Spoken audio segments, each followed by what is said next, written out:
Hi guys, it's JT here and welcome to the JT Leadership Podcast, brought to you by PMG, a podcast where I take everyday leadership challenges, simplify them and provide you with the tools to overcome any challenge, all to create a positive outcome. In episode 1, I discussed the importance of leadership. Leadership is one of the most sought after assets in the world today, both in the business world and in your private life. There is a problem in the world today, and I've spent the last 10 years learning and actually doing what it takes to solve this problem. So what is that problem? The problem is that there's a lack of leaders in the business environment and in the world. So the information that I'm providing will provide you with the tools to solve that problem, all to create a positive outcome and have a positive impact in your life. I believe it was Tony Robbins himself who said that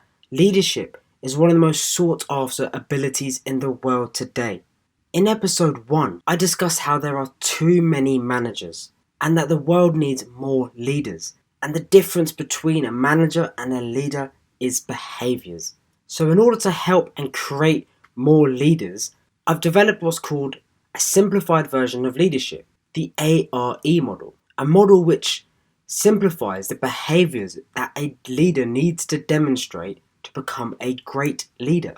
And in the remainder of this season, I will focus on how to become a better leader by showing you what the behaviors are of a leader through the 3 core areas. But what does the 3 core areas mean to you? Well, the 3 core areas, ARE, stands for adaptability, right behaviors, and experience. So without further ado, let's get into episode 2 of season 1, core area 1, the power of adaptability. And in this episode, I will be answering these 3 questions. Why it is important to be adaptable as a leader? How do you be adaptable? And what does adaptable bring you? So what are the benefits of being adaptable as a leader? Okay, so whoever's listening, who's heard the song Miss Jackson by Outkast? I absolutely love that song. But there's one line from that song that really stood out to me. And it goes, "You can plan the perfect picnic, but you can't predict the weather." And I thought that's just such an amazing line. And it just sums up adaptability. As a leader, you do not need to be the best at everything. A leader cannot do everything.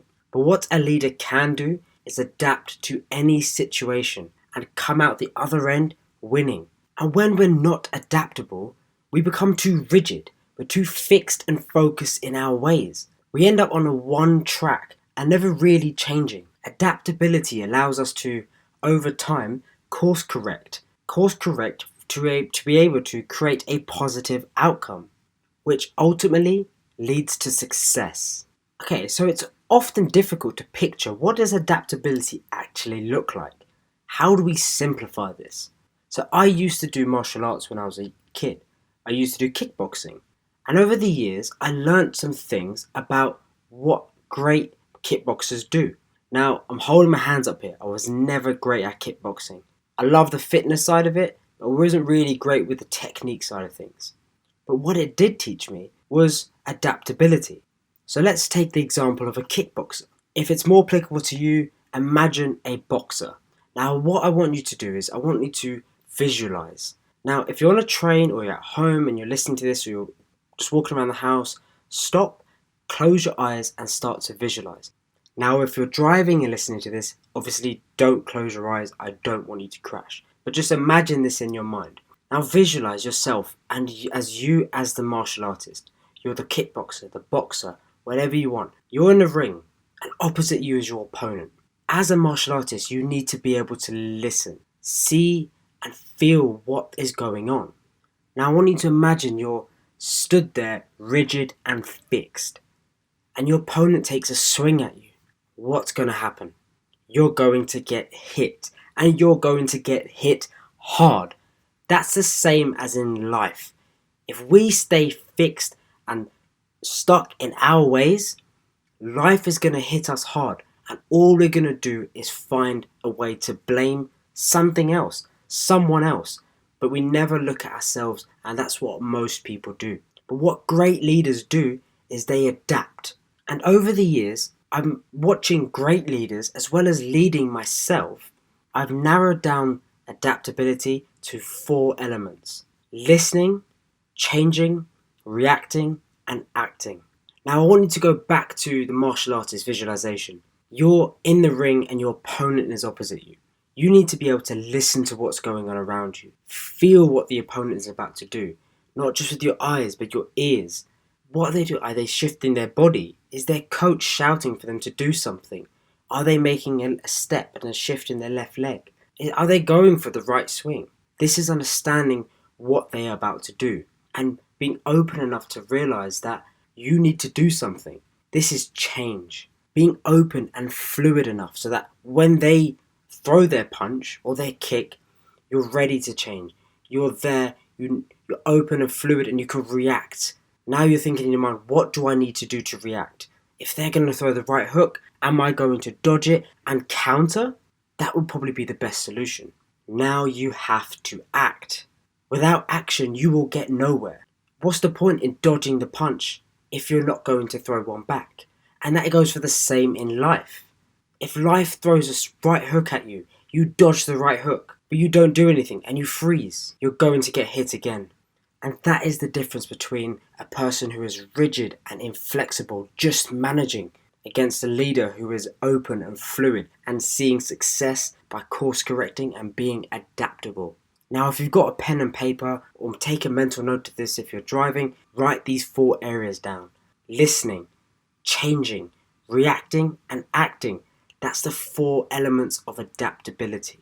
And often we use sports personalities because there is a lot of leadership within sports environments. But how do you apply this to your real world situation, your real dilemmas? Now, I could just stop here and say, that's it, that's the teaching, that's the message. But no, what I want to be able to do is provide you with these tools to create a positive outcome so you can actually use them in the real world to solve your real world dilemmas. Okay, so what I'm going to do is I'm going to tell you a story about a leadership lesson within my life. So I work within the construction industry and I've seen a lot of great leaders and a lot of not so great leaders. Also, I've seen a lot of managers who try and want to become a leader but never really take the next step. And I've been within part of teams and also led teams and learned a lot of great things. But it wasn't always like that. I've been part of teams where the entire team has hated the work environment. The manager has sat within an earshot and can hear this but chooses to ignore it. They don't understand the mood and the feeling within the team. We went from a high performing team to a low performing team because over time we got ground down by the tough project and we never really recovered. I eventually went on to actually leave that project. But what I learned from that is listening. And I've learned a lot of great things. So what I do within my teams now is I try to position myself within the team environment but always have my ears open. So I'm not just listening when I'm actively talking to someone. I'm listening when other people are talking. So if I'm there on my laptop doing my work and people are around me and they're talking, I'm listening to the complaints, the gripes, the moans. I'm trying to feel the energy in the air. I've worked in so many distinct teams where I can feel a negative confrontational energy against a happy, collaborative and high-performing energy. That's the difference between a great leader and a manager, one who actively listens all the time to one who only listens when they choose to listen. And here's another great tip that you can write this down. Great leaders listen before they decide, not the other way around. People who decide without listening and understanding the scenario and the situation, taking all the facts, inevitably they will fail because they're not listening to the surrounding support. One of my later podcasts is about how to become a better decision maker, so look out for that one. One of the key elements is that listening without speaking allows us to absorb information. Listening allows us to learn and understand. Listening tells us how we are feeling, how our team are feeling, how the client is feeling. Listening is making yourself fully receptive to feeling the energy in the air, understanding what people are saying with not only their words but their body language. And it's also understanding the tone of an email or a report. Have you noticed in the modern era that if you're close to someone and they text you, you can understand the tone or the emotion behind that text, even though it's just words on a screen. Being able to actively listen is incredibly powerful and is an amazing tool to utilize as a leader, and it will set you apart and take you to the next level. Which brings us on to change. There is no point listening to everything and absorbing all this information if you are not open enough to change. And I like to use this phrase: you can teach an old dog new tricks. It doesn't matter what age you are. As long as you are open and fluid, you can start to adapt and learn new ways and be open to change. This is what I know as course correction. Now go back to the team example. If you're managing a team and you're trying to lead them in the right direction, often things go wrong. External influences that you cannot control. But if you maintain that path, point A to point B, inevitably you will fail because things will happen which are outside of your control. And that's where being open to change comes in. If things push your plan slightly to the right or to the left, you can tweak and adapt, be open to change and bring your team back. Being able to steer your team and course correct is a sign of great leadership. Which brings us on to reacting. To react is to make a decision to initiate a specific change. So once you've listened and absorbed and understood what's going on, you can be open and fluid to understand what needs to happen to change.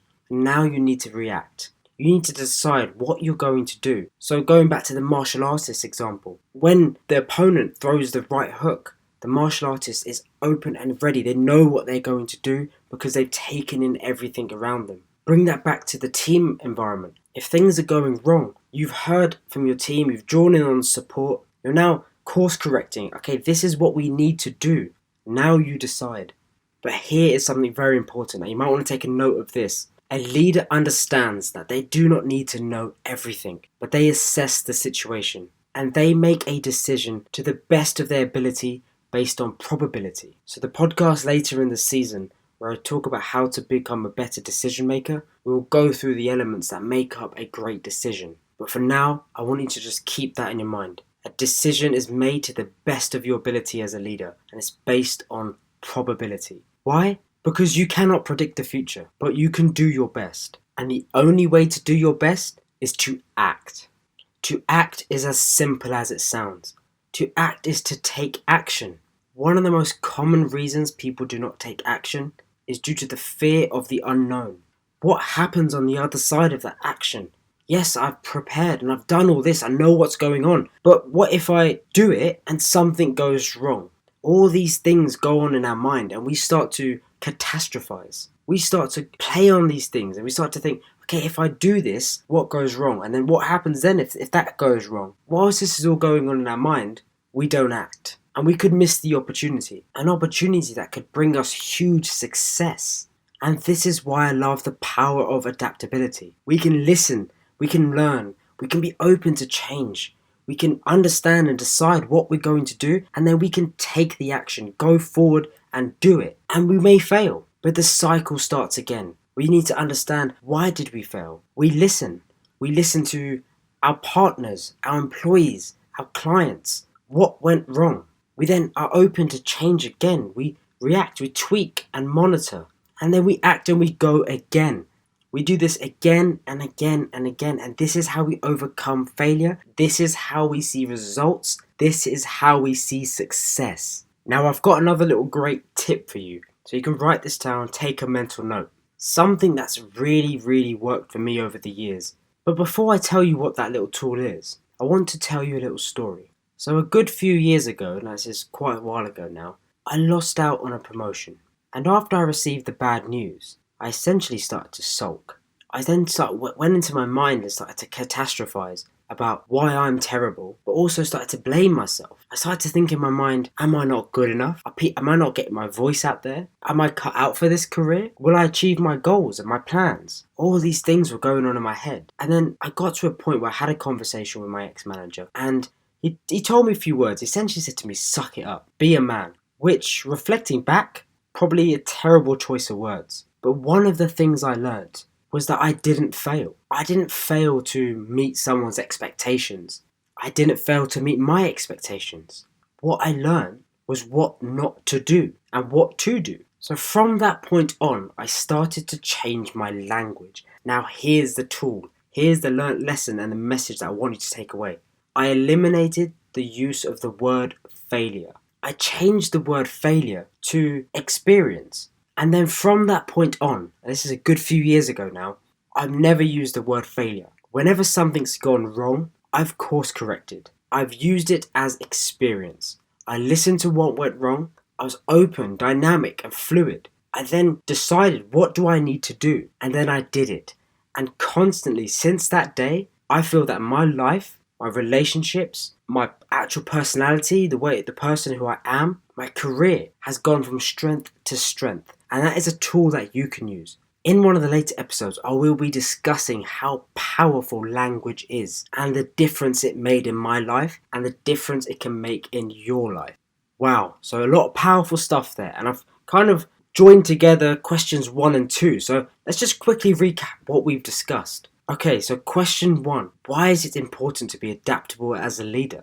And question 2, how to be adaptable. So we've covered those 2 questions so far, but now I want to cover and answer question 3. What does being adaptable bring you? What benefits do you get from being adaptable? Ultimately, being adaptable brings you success. Whether this be success in your relationships, your business, your career. For example, in the mid-2000s, Yahoo offered to buy Facebook for over $1 billion, and Mark Zuckerberg at the time turned down the offer. But because he did not communicate his vision correctly to his team, he did not understand at the time the importance of leadership and a one vision communication, his team got angry and eventually they left. But what is important is what Mark Zuckerberg did afterwards. So he realized that he had a lack of leadership, skills and abilities. So he brought in a team to learn from, a team with experience, and he started to improve. And since then, Facebook has gone from strength to strength. Mark Zuckerberg listened to what was wrong, listened and understood what he did wrong and how he could change. He was then open enough to say, I am ready to change, I'm ready to adapt. He then decided on how he was going to adapt and go forward. But most importantly, he did it, he acted. Being adaptable can also bring you success in relationships. Can you recall or imagine the last time you was in a relationship and it was all one-sided? How did that relationship go? Are you still in that relationship? How does it make you feel when the entire relationship is one-sided and everything is for the one person? Relationships go so much better when you compromise and you adapt to each other. So you listen to each other. You listen and think, okay, what do you want? What are you feeling? You watch out for body language. You feel their energy. You talk. You then open enough to change. If something's not working, you must compromise. You then decide together what you're going to do together to change and adapt to make your relationship better. You then go and do it. And what do you get from it? A more successful, happier relationship. But also in your career. So, like I said, the example of me failing to secure a promotion. But when I learned adaptability, stopped using the word failure, I added over £10,000 to my salary at the time. Something that I thought was actually impossible, all because I was adaptable.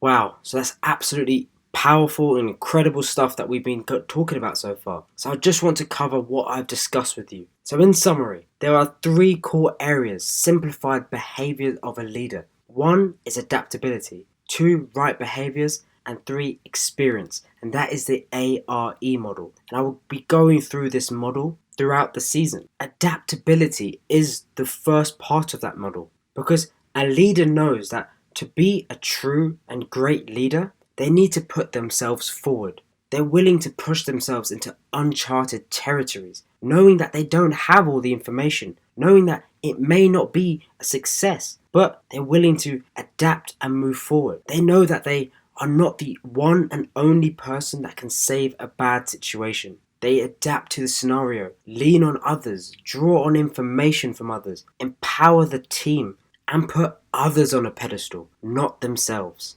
So remember, in order to be adaptable, you can focus on these 4 elements: listening, changing, reacting, and acting. You can look at yourself and ask yourself the question, where am I weak? Where can I improve? Am I a bad listener? Do I need to focus on that? Am I rigid?